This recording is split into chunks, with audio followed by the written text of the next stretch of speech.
لأول مرة في تاريخ الكان المغرب وجد 9 ملاعب عالمية لاستقبال هذا العرس الإفريقي، وكلنا شفنا الشكل النهائي الرائع ديال ملاعب الرباط وطنجة في المباريات الأخيرة. ولكن واش عارفين الترتيب الرسمي والنهائي لهذه الملاعب من حيث عدد المقاعد؟ وشكون هو الملعب اللي خدا الصدارة رسميا كأكبر ملعب في المغرب حاليا؟ في حلقة اليوم غادي نكشفوا لكم عن الترتيب النهائي لهذه الملاعب مع نظرة حصرية على الشكل ديالها الجديد. لكن قبل ما تنساش تدعمنا باللايك، الاشتراك في القناة وتفعيل الجرس. ودابا يلا نبداو. في المرتبة التاسعة ملعب البريد الواقع بحي أكدال الراقي بالرباط. ملعب البريد اللي انتهت فيه الأشغال تماما وتحول من ملعب قديم إلى جوهرة عصرية أعادت الحياة للمنطقة.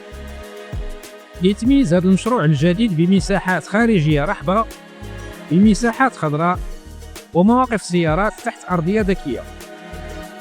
والسقف الكبير للملعب عطاه واحد الطابع حضاري كيواكب المعايير الدولية. الملعب حاليا جاهز 100%، وهو مرشح لاستقبال تدريبات المنتخبات الكبرى أو بعض المباريات التمهيدية، ليكون بذلك فضاء متكامل يجمع بين الرياضة والجمالية العمرانية بسعة تقارب 18,000 مقعد. في المرتبة الثامنة الملعب الأولمبي المجاور لمركب مولاي عبد الله. هذا الملعب تم الإنجاز ديالو في الزمن قياسي لم يتجاوز 9 أشهر لاستضافة جولات العصبة الماسية. تم التصميم ديالو بشكل أولمبي ومعايير عالمية، مجهز بأحدث تقنيات الإضاءة والصوت وأجنحة خاصة للرياضيين وكبار الشخصيات.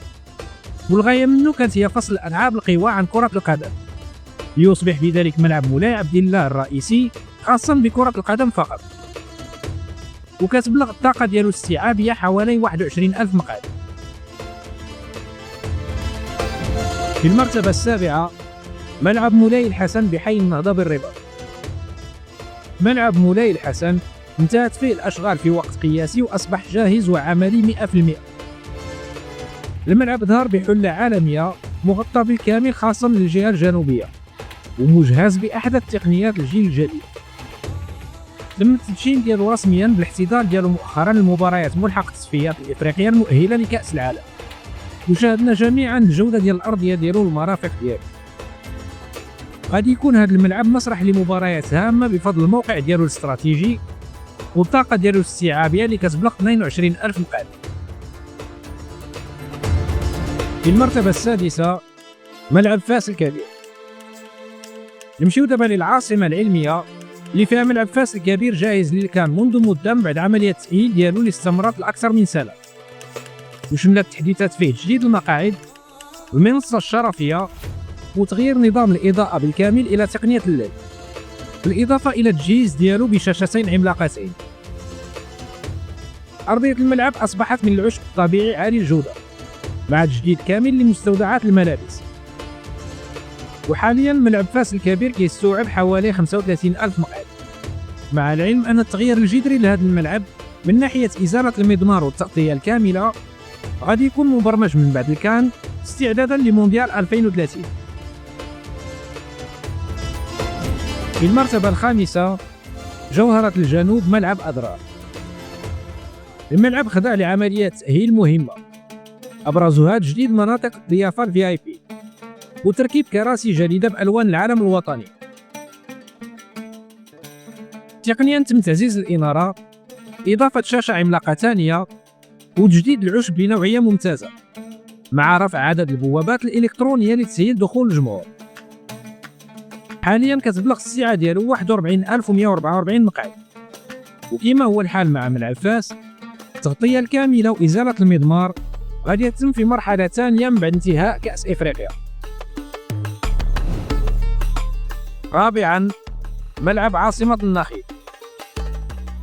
ملعب مراكش الكبير خضع لعملية تجميل شاملة خلته يكون في أبهى حلة.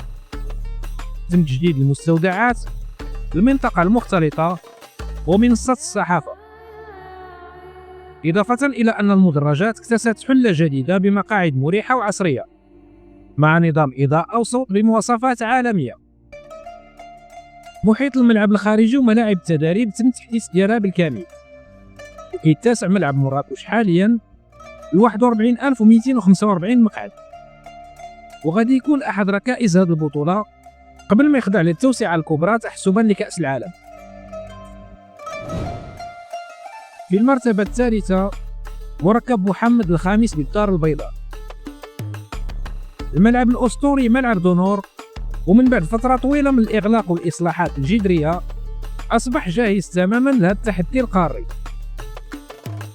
عملية الإصلاح فيه شملت كل شيء: مقاعد جديدة، نظام ولوج إلكتروني حديث، غرف ملابس بمواصفات الفيفا، نفق مركزي جديد للاعبين، وعشب هجين من الجيل الأخير. تم أيضا العمل على تحسين التدفقات الخارجية للجماهير وبناء مرافق جديدة لكبار الشخصيات. وكتبلغ سعة ملعب الرعب بالدار البيضاء في حلته الجديدة حوالي 45 ألف مقعد. بوصافة الترتيب عريس الكان وأجمل ملاعب الدورة، ملعب الأمير مولاي عبد الله الجديد. وهنا ما كنتكلموش عن إصلاح، بل عن ملعب جديد تماما بني من الصفر مكان الملعب القديم. تحفة معمارية بدون مضمار ألعاب القوى، بمدرجات قريبة جدا من العشب، وسقف بتصميم انسيابي يغطي كل المقاعد في محاكاة لأمواج المحيط. مجمع الأمير مولاي عبد الله كيتعتبر ملعب ذكي وصديق للبيئة، اللي كيتوفر على أفخم مرافق الضيافة في القارة أو VIP+. وغادي يكون هذا الملعب مسرحا للمباريات الكبرى بسعة تصل إلى 68700 مقعد. أخيرا وفي المرتبة الأولى عملاق الشمال ملعب ابن بطوطة.